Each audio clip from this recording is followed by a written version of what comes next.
Namo tassa bhagavato arahato samma sambuddhassa. Namo tassa bhagavato arahato samma sambuddhassa. Namo tassa bhagavato arahato samma sambuddhassa.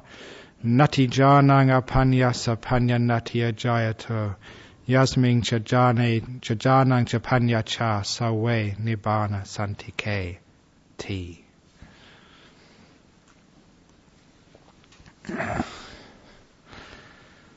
This is the second talk of this 2006 Range Retreat, and it's great being able to give a talk after listening or chanting to one of the most inspiring teachings in the whole Pali Canon, the Anatta Lakkhana Sutta, the teaching which gave rise to the first 5 arahats in the world after the Buddha, the teaching which taught those monks just when you abandon the fuel of craving born of ignorance, then the birth is destroyed, and you can know that that's happened.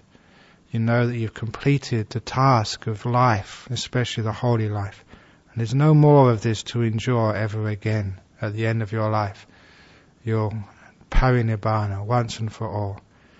There's a marvelous sutta there, and the best part of it is just to show just the power of wisdom, especially the letting go of the 5 khandhas, not one of them being part of you, belonging to you, being constituting you, either as individual or as a whole. So basically you've got nothing to worry about, because there's no one to do any worrying. There's nothing to strive for, because there's no one in there to do any striving.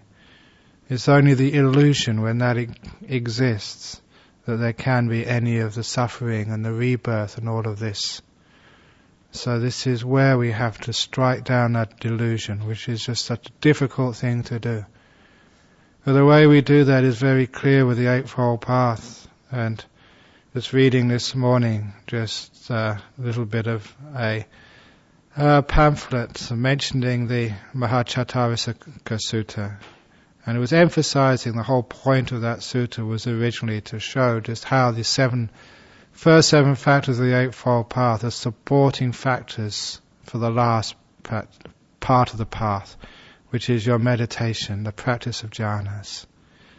And that's why I said at the beginning here, the famous Gata 372 of the Dhammapada, there is no wisdom without jhana. There's no jhana without wisdom. I'm going to pause there, even though the rest of it is, I can't help but say the rest, but in the one with jhana and with wisdom, if you have jhana and wisdom, only then are you in the presence of nibbana. You're knocking at the door. You're right on the edge. If you haven't got those things, no jhana, no wisdom, then you're a long way. And you have to spend years and years suffering the indignities of sickness and old age, or even getting born again. And all the problems and difficulties you face will never be overcome. They'll just come back again and again and again, until one finds an exit from samsara. And this evening we heard the first 5 monks finding that exit. And what a great event that was. But the path is a path through meditation, through the jhanas. And that's what I've been teaching here ever since I took over as abbot 11 or 12 years ago, I can't remember now. But whenever we practice these meditations, it's not easy to do.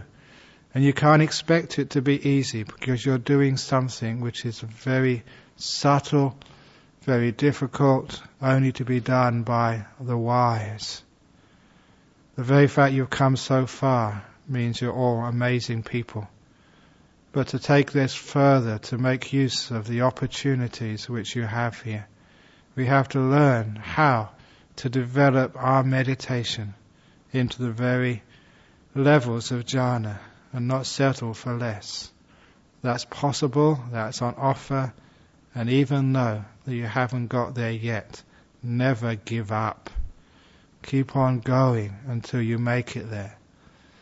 So a bit of persistence is important. If you're a person who always gives up when you do things in life, you do it half-assed, as they say, a little bit and then you give up. Just what sort of life are you going to ever achieve? The people who are worthy of respect in this world are those who pushed and endured and kept on going until the very end. As the Buddha says, Kanti paramang tapo titika, that patient endurance is the summit of the holy life.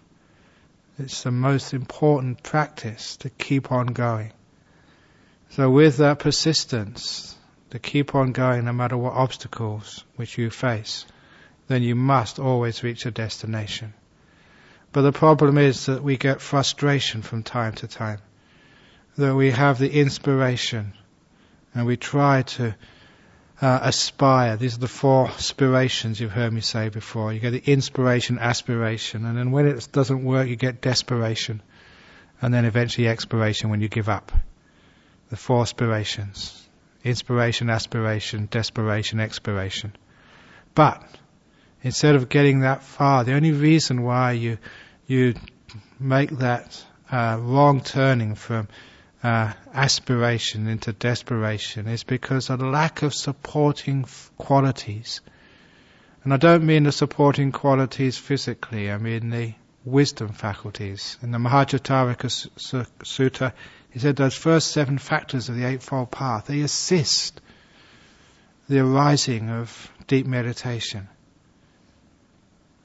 The factors of virtue, of right speech, action, livelihood. In a retreat situation like these, you've got them pat. You've got them really perfect. Because your precepts, you hardly talk at all during a retreat period. You're not really sort of misbehaving. You're keeping your precepts pretty good. So those precepts there, they're all done. But if, however, you are just messing around without my knowledge, just clean up your act. Don't waste this time. Don't sort of think that no one can see what you're doing, or you can whatever you do in your hut. No one knows. It's your own business. It's not your own business. It's my business as well. But most of you are keeping those precepts pretty well. But now we have to come to the other factors which support the development of deep meditation. And as far as deep meditation is concerned, as I said last week, to be able to observe the breath and to get to the stage of the beautiful breath is sometimes all the work which I need to do is to encourage you, to lead you, to get you, to hold your hand to get to that point. And then once you're at that point, I can just leave you alone. Because that is the pivot point of the meditation path, the beautiful breath. When you can hold your attention on that beautiful breath for long enough, the rest is pretty easy. Okay, there is some subtleties there, but at least you're getting into it. And you're spending a long time in that beautiful breath, where the amount of effort required is so minimal that there has to be a feedback mechanism of more energy, more mindfulness, more insight, and a deepening of the stillness, which goes into nimittas and eventually into jhanas. It's easy to give the instructions on what to do next. But the hard part for many of you is getting to the beautiful breath and staying there long enough for the whole path of meditation to start to evolve.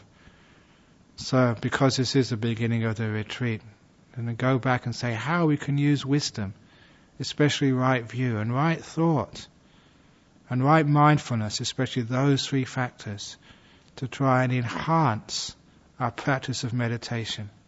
Because it's not just willpower, not just effort, remember.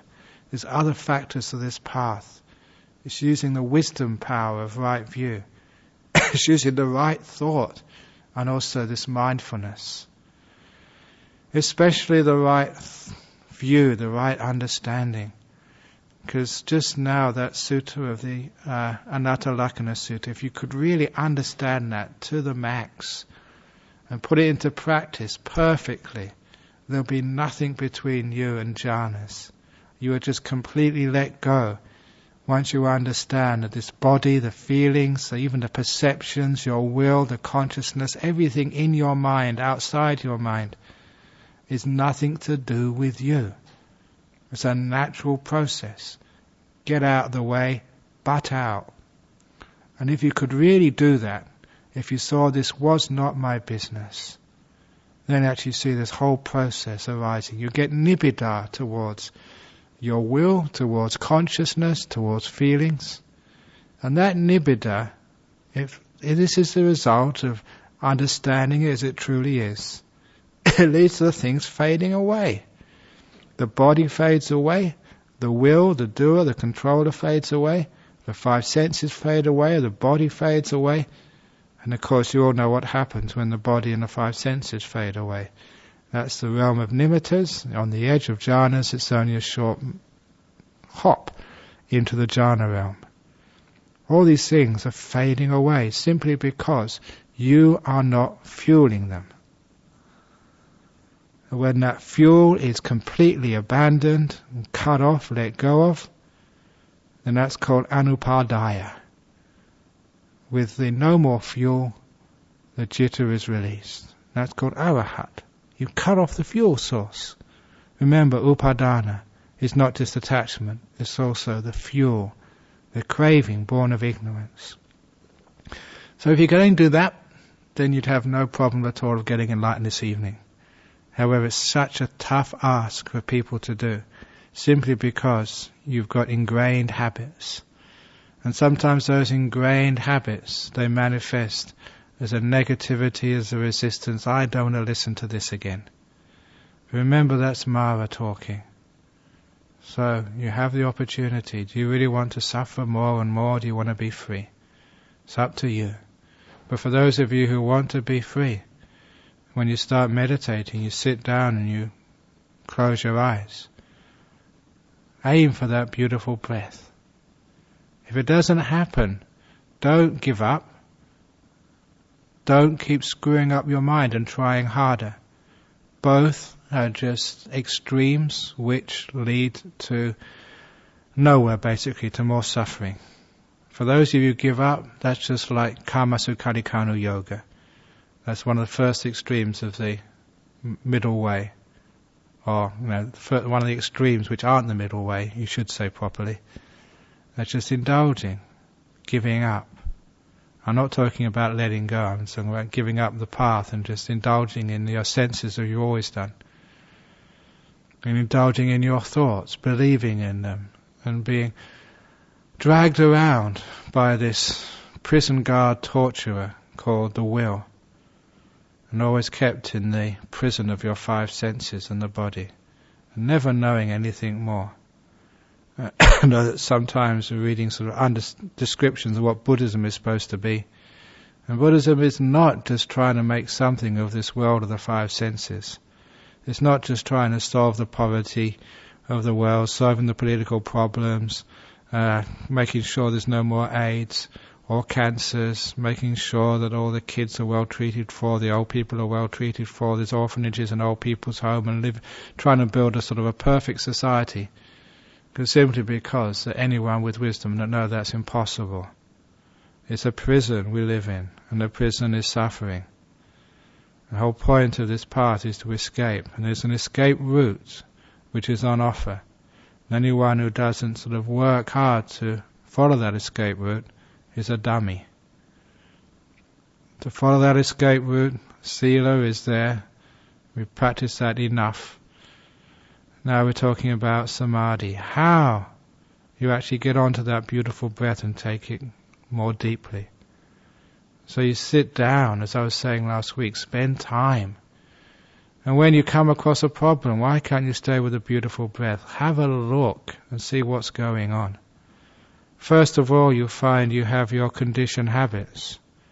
It's the way that you've looked at the breath before, the way you've wasted time. Your inventory of fantasies, dreams and plans and ways of wasting time. All of those, just to know, stand back and look objectively without any personal involvement in these things, of guilt or pride or whatever. Just let the ego butt out and just look. And if you ever have these fantasies, these dreams, these plans, when you stand back and look at these things, and you say, what am I doing this for? Where does it lead? Why am I wasting my time so? And look just how many years you've been here and how much time has been wasted. And does that really lead to any think worthwhile? Do you feel good about yourself? Do you get peaceful? Do you really think you're going to get somewhere in that?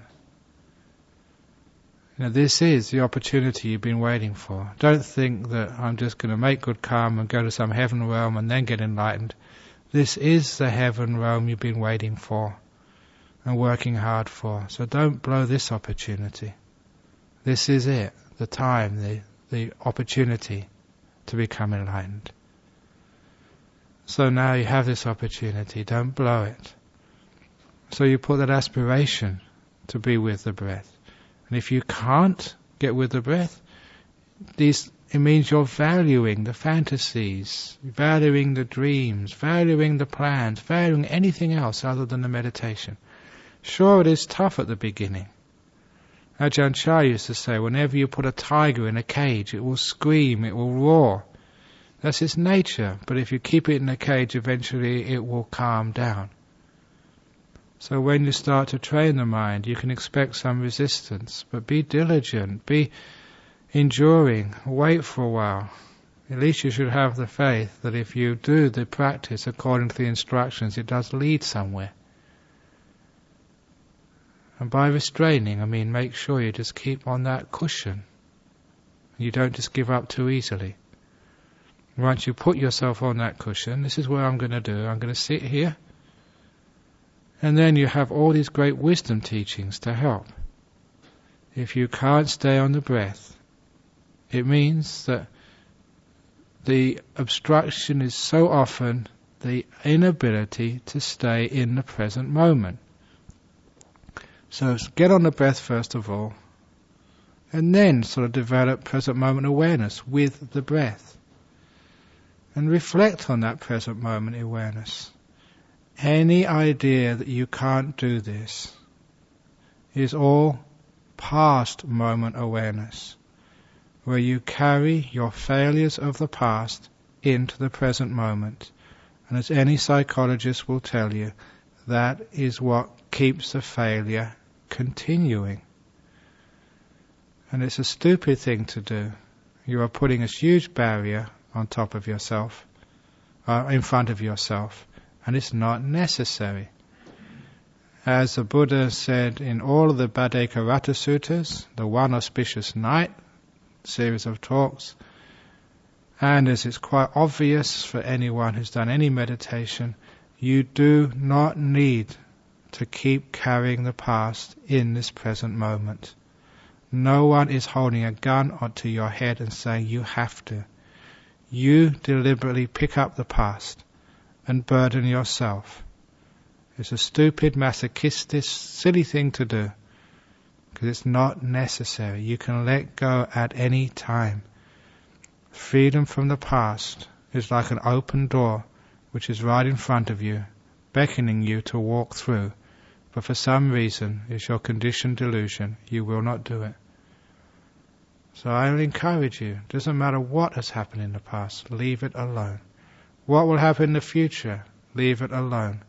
When you cut off the past and the future, dreams, fantasies, negativity, any ideas saying I can't or I can, are all sort of taken away. You can see you're freed from those psychological barriers, those pigeonholes, those judgments, those criticisms of yourself which stop you succeeding.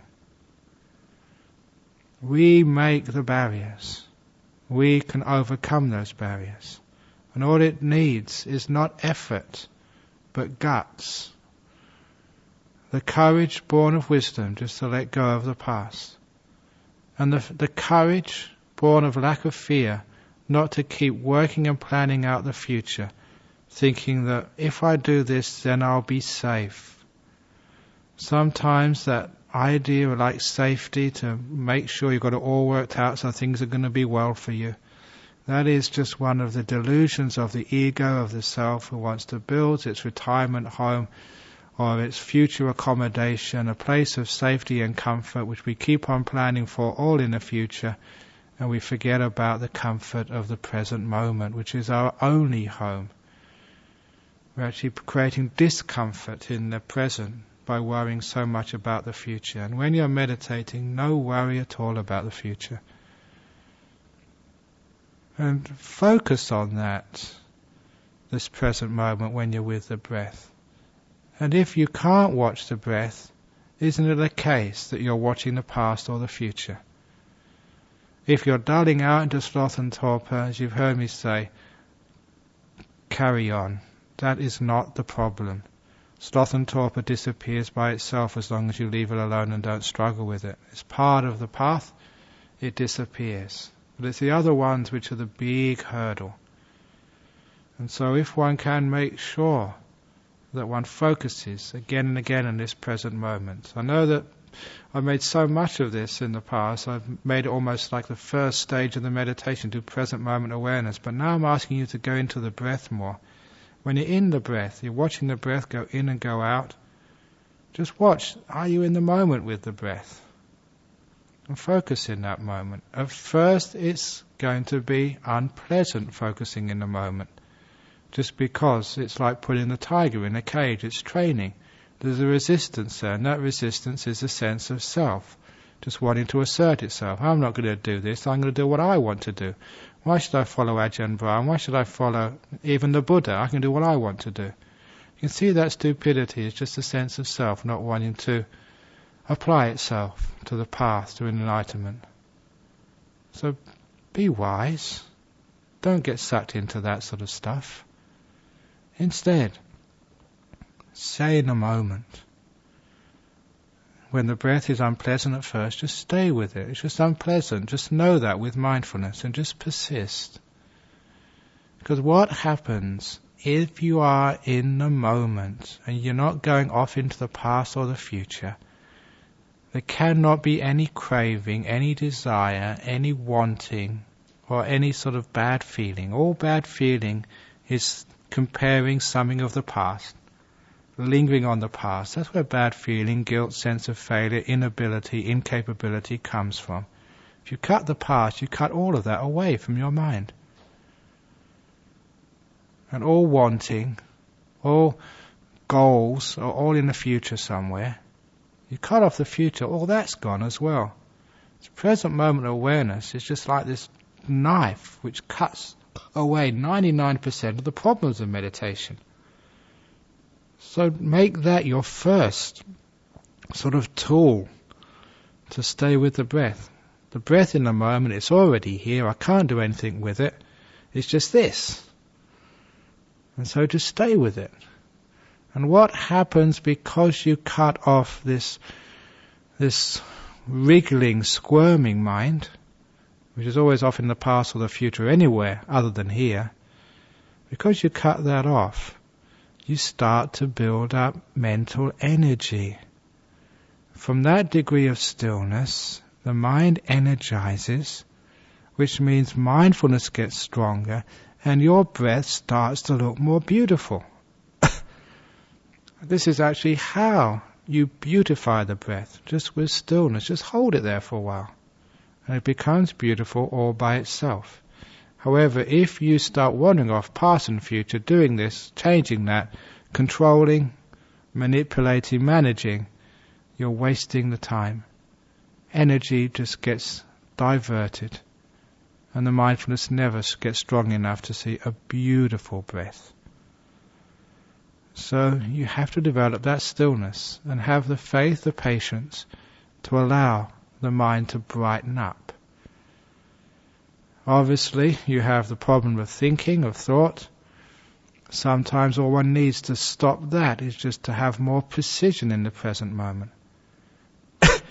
Sometimes I start my meditation, get so precise in the moment, there's just no space for thinking. Thinking needs time.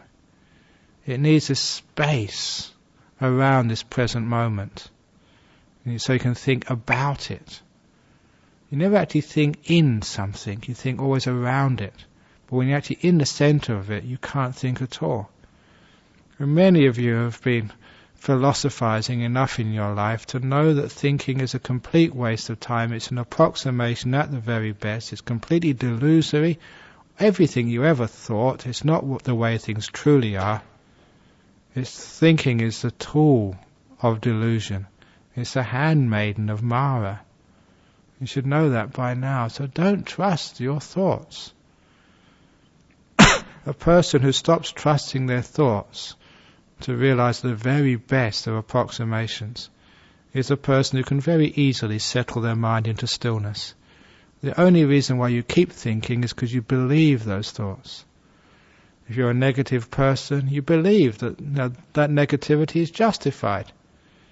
And if you're someone who's got some idea or view about Buddhism or jhana or whatever, the only reason why you sort of get agitated when someone says something different or says you're wrong is because you believe those thoughts. You give them excess value. Thoughts are useful, but here they're a waste of time. Literally, you're wasting your time. So take away the value from your thinking mind. If you're a thinker throughout the day, just stand back and look, where has this thinking ever got me? Is the thinking accurate? Is it valid? All the great thinkers of history, have they got enlightened? All the great philosophers, even the great scientists, where have they ended up?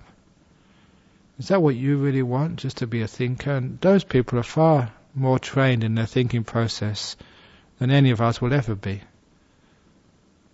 Many of you are too old to think clearly. Your brain has to be about 23, 24 to have enough neurons to have a strong mind. That's why most sort of great discoveries are made by young people. But that's for people who have trained their minds since their youth. You haven't even had that training. It's too late for each one of us. But what is important is that each one of us, doesn't matter how young or old you are, can stop that thought by not believing in it, not having faith. Like these Christians have some blind faith in the Bible. Many of you have this blind faith into thinking. And you should challenge that and become an atheist of thought, and stopping the worship of the God of thinking. And once you can cut that out, then when you start watching the breath, you've cut another huge obstacle to breath meditation. Time and thinking are the greatest obstacles. So if you can't watch the breath, do some work on contemplating time, past and future. Contemplate that until you undermine its value. Contemplate thinking until you see through the con game of thought. Just like a used car salesman, it sells this old bomb as his fast, expensive sports car. That's what thinking is. Just an old bomb. A useless old piece of junk, which one has been carrying around for a long time. When you contemplate like that, again and again and again, you are conditioning your mind not to believe in thought. And a whole huge amount of suffering has gone from you. Every time you suffer, why is it? You've got a thinking process which is negative. And you believe it, and that's why you suffer. I don't like that monk.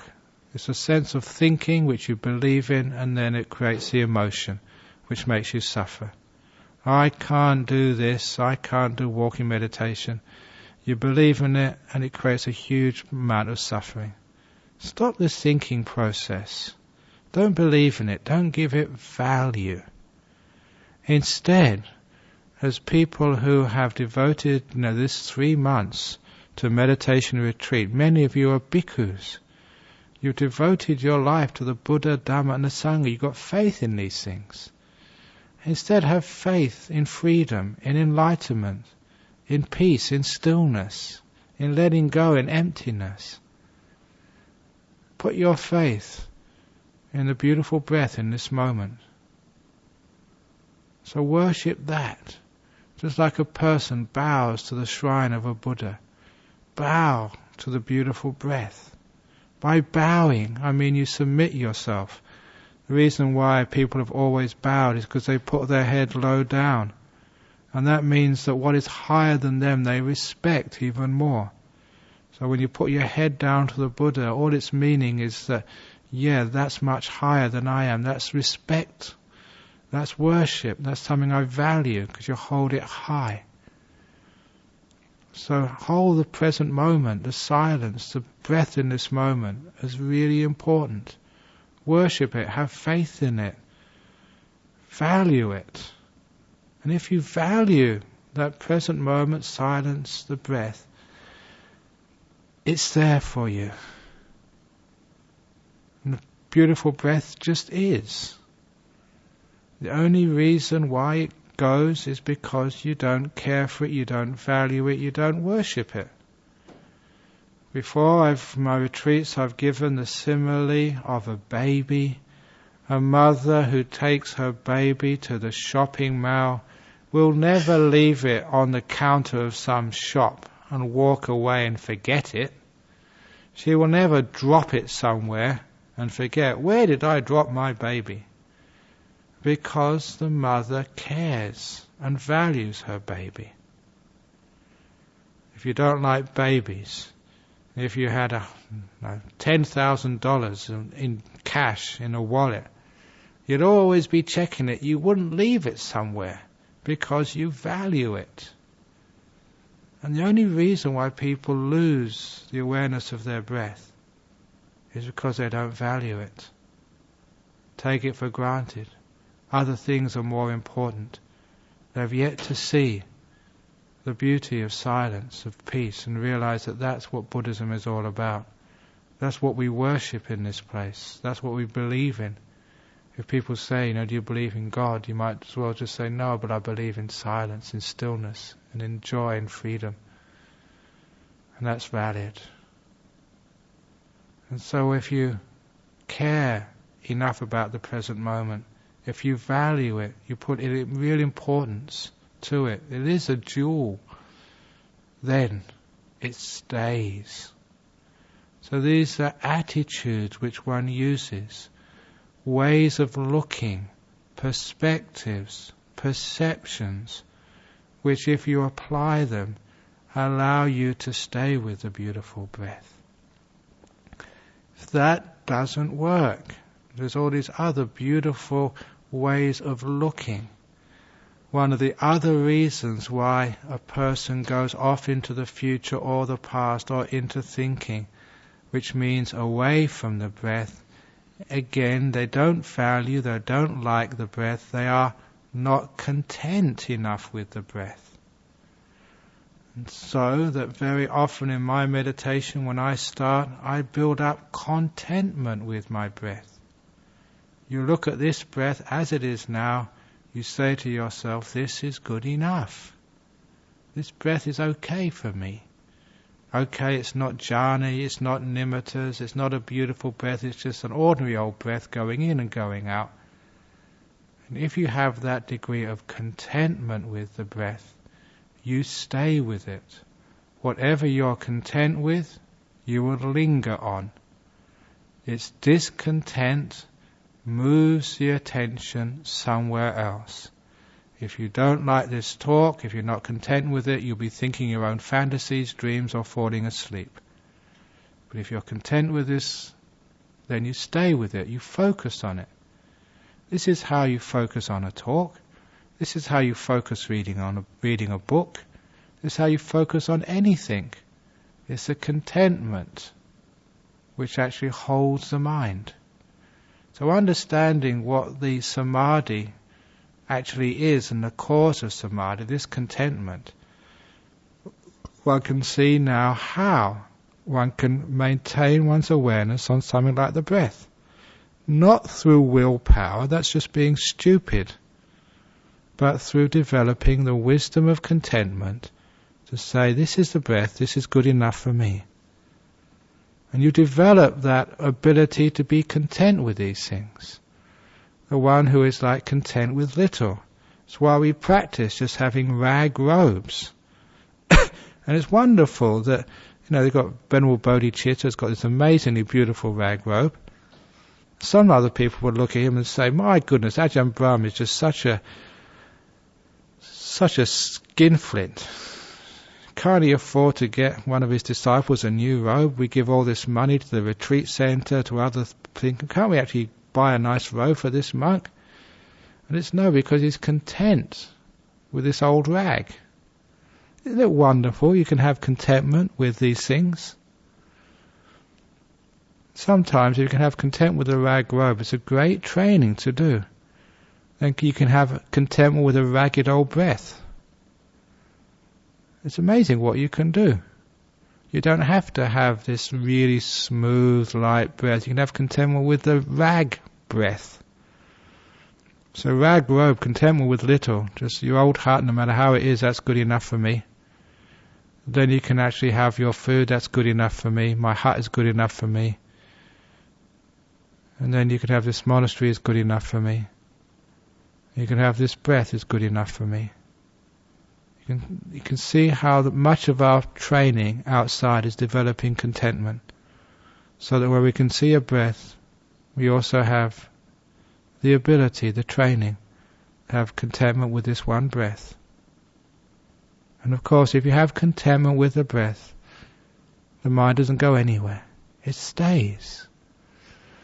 And again, one gets into this process. Once the contentment is there, this is good enough. For long enough, just to hold the contentment there long enough, the breath becomes beautiful, and contentment is easy. At heart first, it's more difficult, because the breath is rough.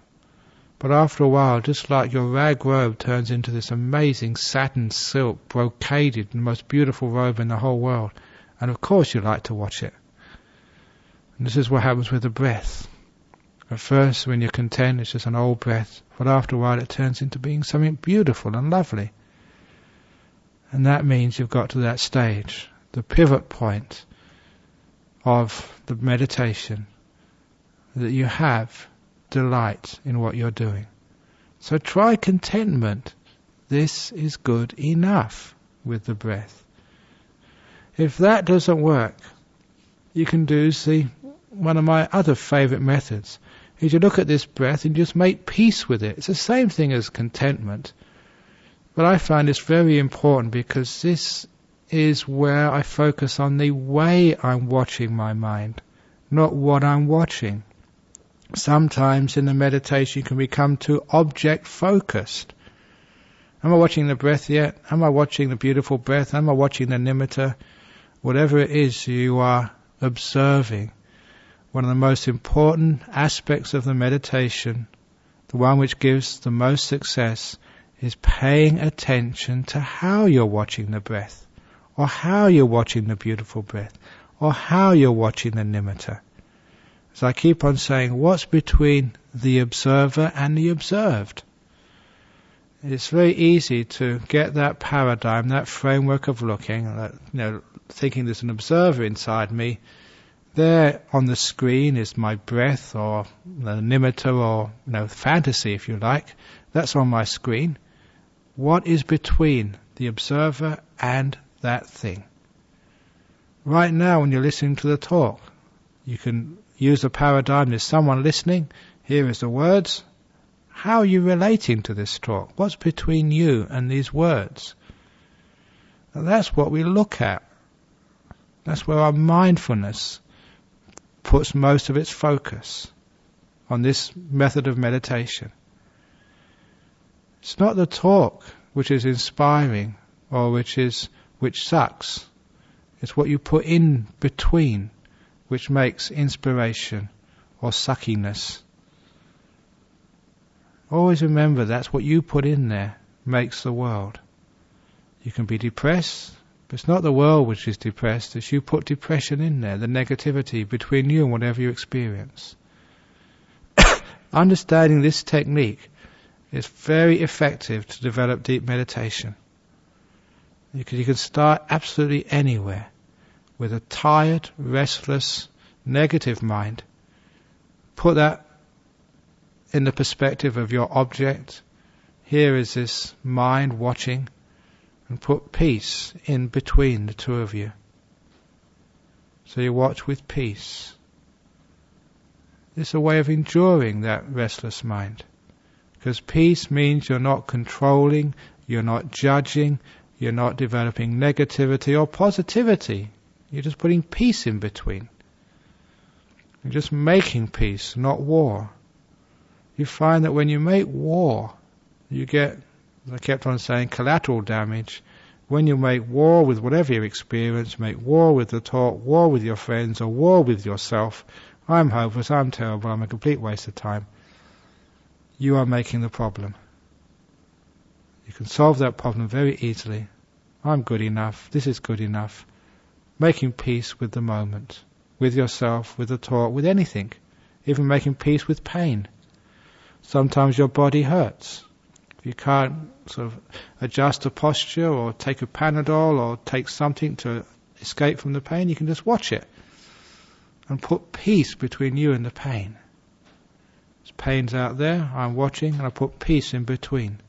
And that way the mental part of the suffering is completely abandoned and there's nothing much which is a problem anymore. Just feeling. It's what happens between you and the pain. That is where the problem lies. Put peace in there and the problem is solved. Try it. And so you put peace between you and your meditation object. Every time you have a moment where you put peace between you and the meditation object, I call that making good karma. Your meditation object, whatever you're experiencing right now, is the result of old karma. Can't do much about that. It's vipaka. So whatever you are aware of, your object is vipaka. The way you're watching it is karma. So if you want to get into deep states of meditation, you have to make good karma, something which is kusala, skillful. So you skillfully watch this moment. If it's negative, you feel fed up, pissed off, painful, that's the result of old karma, of unskillful thinking. But what you can do now is put peace there, between you and that. I'm just watching, it's just anger, that's all. It's just negativity, it's tiredness, or whatever it is. Put peace there, so you just watch it and leave it alone. You are absolutely content with it when you put peace between you and whatever you are watching. You're letting it go. You're letting it be when you put peace between you and whatever you're observing. And if you get into that habit of putting peace between whatever you are observing and the observer, you will find you are making good karma, skillful karma. You are literally making peace. And when you make peace for long enough, there's only one result possible. You experience that peace now as your object, rather than your attitude. So whatever you watch becomes peaceful. This is how you have made peace.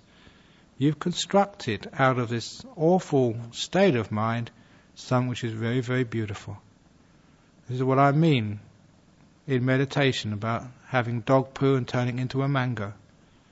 It's the way you make use of it.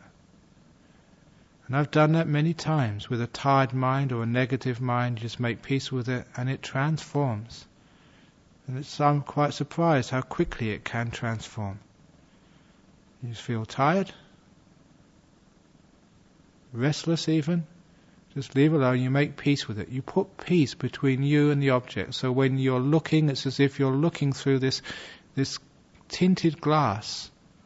So whatever you see, if the glass is tinted red, what you see is red. If the glass is tinted blue, what you see is blue. But this time you tint it with peace,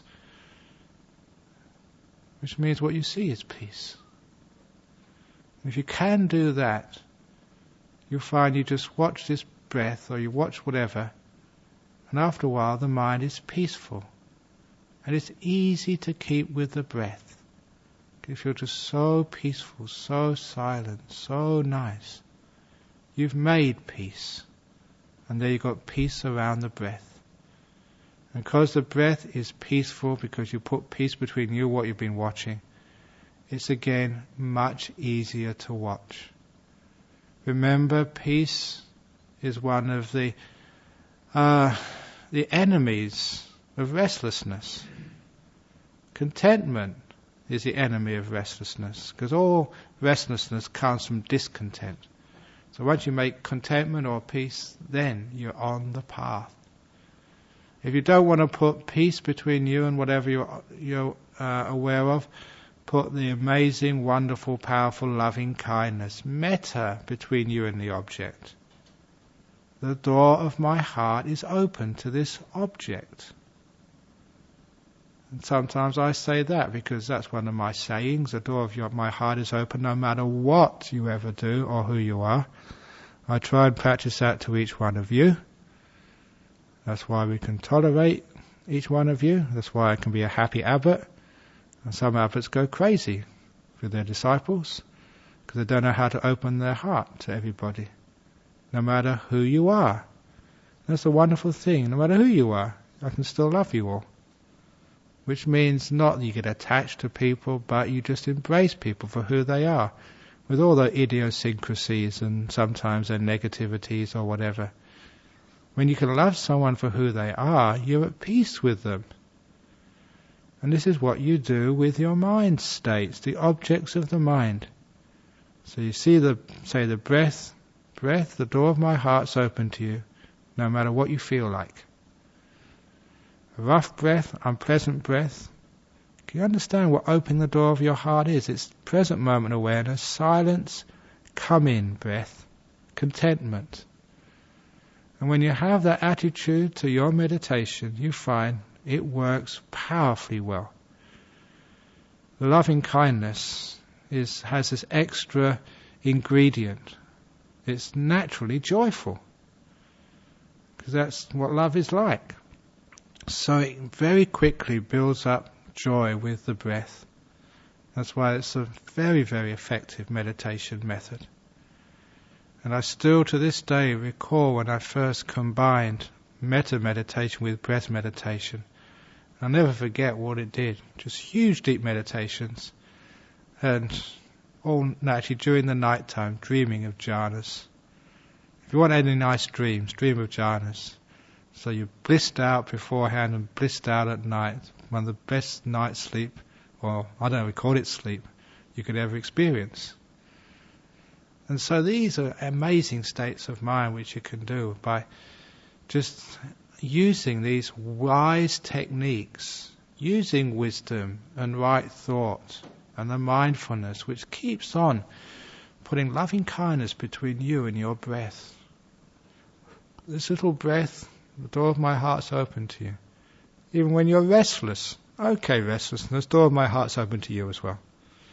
When you put peace, kindness, a skillful attitude between you and whatever you're experiencing, you are practicing Samma Sankappa, the second factor of the Eightfold Path. It's not thoughts of lust. Lust is always wanting something. I want something in the future. I want to be different. But it's, 5 sense pleasures. And it's not thoughts of ill will or cruelty.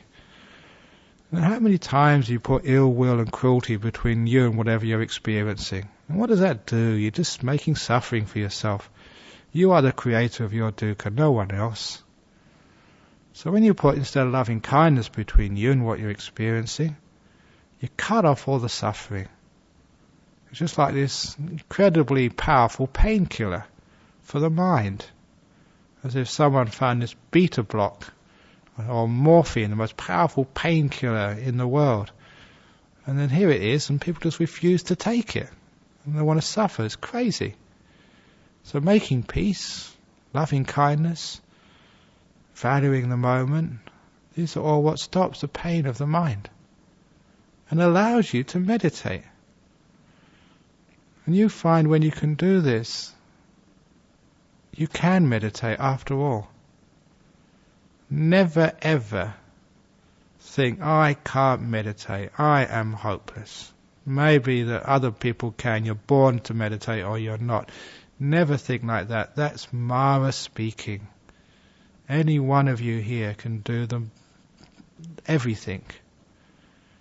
And you have the ability, and you have now the method. It's the wisdom factor you have to put in there.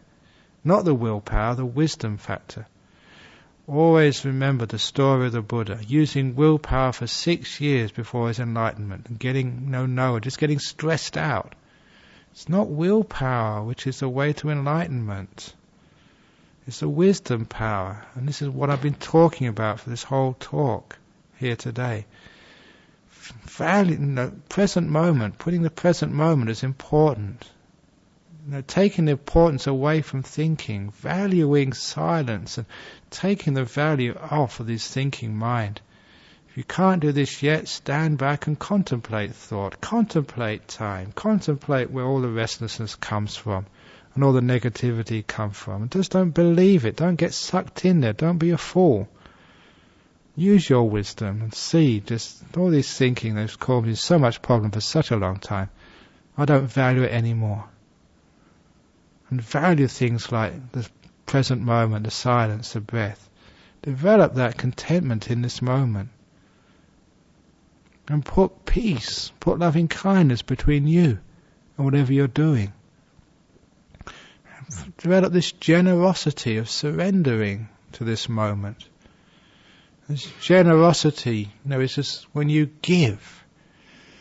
And give yourself to the moment. Because sometimes it's like a person who puts donations in the box and makes sure they get their tax receipt. It's only half giving. They want something back in return. If you meditate and want something back, okay, I'll do this, Ajahn Brahm, as long as I get jhana, or at least get a nimitta by the end of this range retreat. And if I follow all your instructions and go and get a nimitta, I'm off. Disrobe, find a nice girl, get married.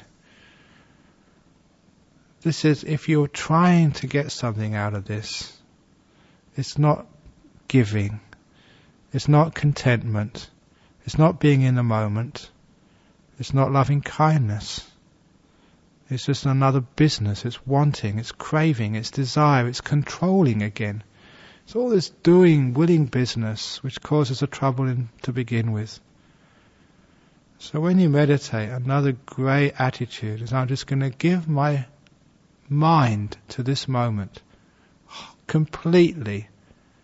Don't want anything back. Sit down and give my mind, my jitta, to the breath. Here you go, it's yours. And you don't sort of see if you can get a tax receipt back. I didn't get any peace, I didn't get any nimittas, I didn't get any jhanas. It's not working. That's business, that's not giving. Give expecting nothing back in return. Give 100%, give wholly. And if you do something like that, I'll just give myself to this meditation. I'm sitting down here, everything, you look at your mind, have this vision of your mind, no matter how you imagine it, and give it completely to the breath. It's yours. Because that means you're letting go of the self. Real giving challenges the owner.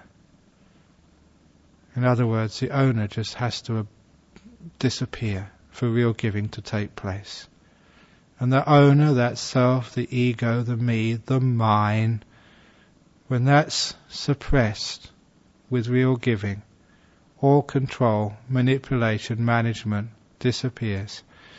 Real giving develops that contentment, develops that peace, develops stillness.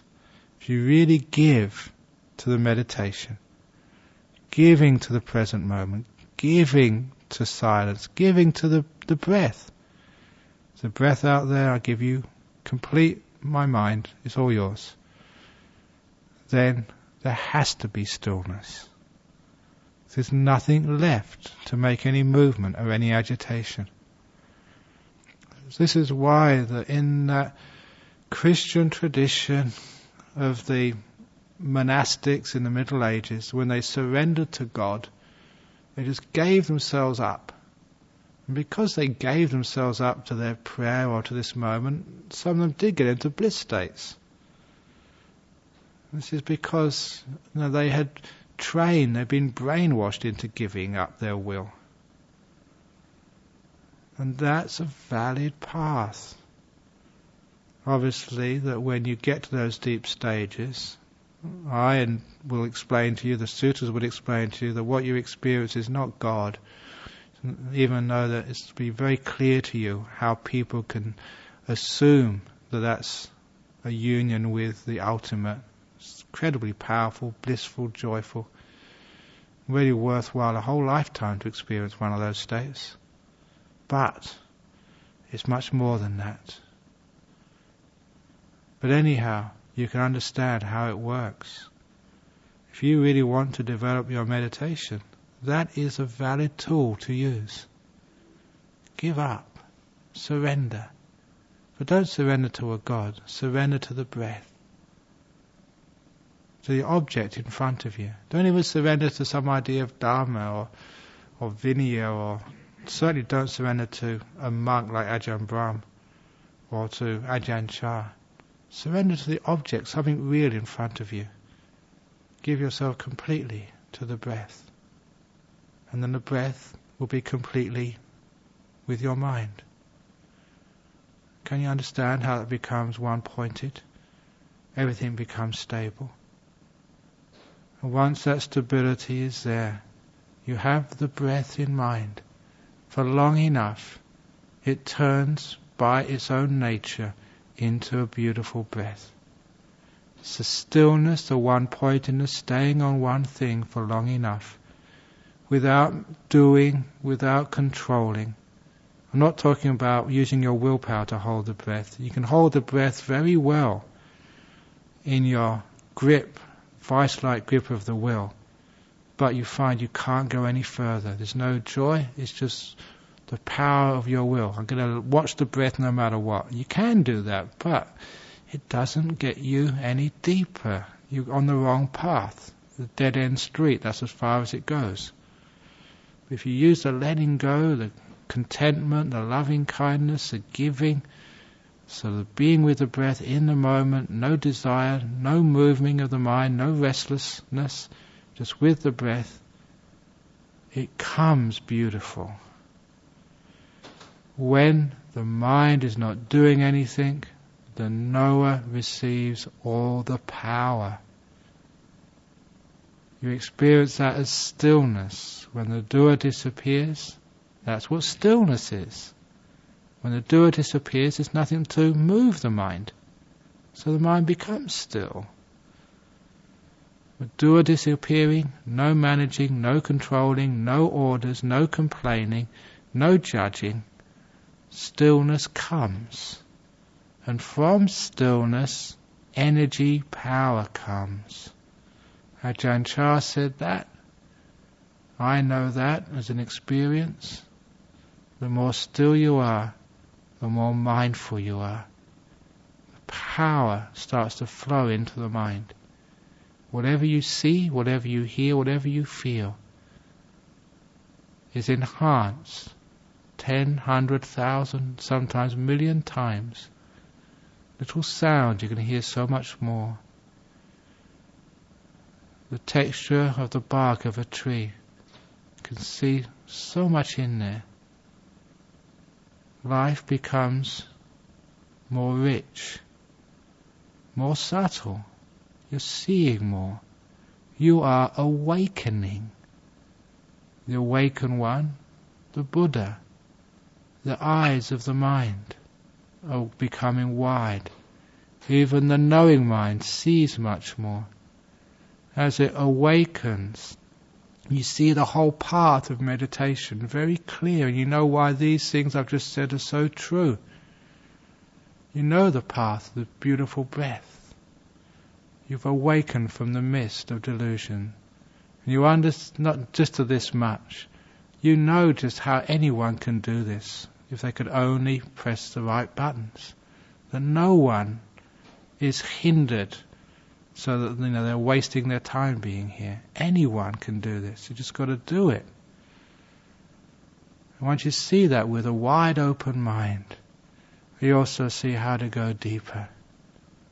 when the mindfulness increases, that also enhances, supports the deeper meditations. The mindfulness is not just seeing more. It's not just the width and depth of the seeing, but it's the joy of seeing as well. The more you see, the more delightful it is. As the mindfulness increases, the breath becomes more beautiful. You see more of the breath. It becomes more interesting. And it's just almost impossible to take your eyes off the breath. I'm talking about your mental eyes. You sit there and you just can't come out. Hours can sometimes go by. Miss your lunch. You don't give a damn about lunch. The mind is not fantasizing or dreaming. You can't feel the body. You're just delighting in this beautiful breath. As the mindfulness increases its power, and just the joy gets stronger. And the mind gets stiller until the breath disappears and this beautiful nimitta arises. Powerful, still. Now you're really getting somewhere. All because you followed his instructions. When you get to that stage, you look back, you know the path, up to that point at least, because your mind is clear. And then you understand what needs to be done. You can even teach others up to that path, because you see clearly. If you go back into restlessness again, you can't see the path that clearly anymore. Sometimes you can start to try and watch your breath and it doesn't work, because you've forgot the wisdom of the path. But the more times you travel that path and the mind opens with a brightness of stillness, the more times you can recognize, until that path is just like this major highway in your life, always open for you to travel. So you can get into these deep meditations whenever you want. You've trained yourself, not through willpower, through wisdom power. Nati jnana panyasa. There is no jhana for those without wisdom. This is what that word means, wisdom. You understand how to do it, and you can do it. What a beautiful thing that is. You become a monk who can meditate, who can get into joy, into deep meditations. And the more you get into those deep meditations, the more the mind is empowered with subtlety, with joy, with this discriminative power to see deeply into things. The more wise you're going to become. You can really help some people in this world. You become a wise one. But not only that, you're just on the super jumbo to enlightenment. Just once you get so far, you just can't stop. Just this snowball just rolls, and jhanas just happen. And it's incredible what you see in those jhanas, and how you can see the world from afterwards. You're on the path to enlightenment. And then you sort of start reading some suttas, you hear the teachings of the Buddha, or you recite Anatta Lakkhana Sutta, and you say, wow, that is big, that is huge, it's the most beautiful thing you could ever hear. This is what it's like, and that's for you. It's there, on a platter. Or as Ajahn Chah said, the mango trees are all planted. The trees are full of mangoes. You don't even need to shake the tree. Just hold your hand out and it falls. It's all been done. It's there for you. So this is what you need to do. Contentment, stillness. Never give up the path. Just give up this thing inside which keeps on resisting. Give up delusion. Give up the controller. Give up stupidity. That's the talk for this evening.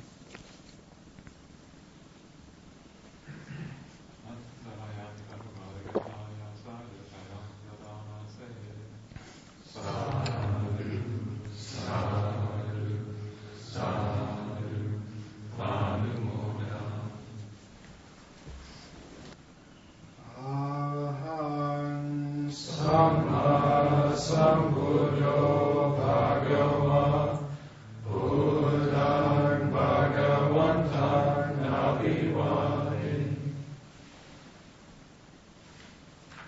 Suakhato bhagavata dhammo dhammam namasami Supatipano bhagavato sāvaka sangho sangham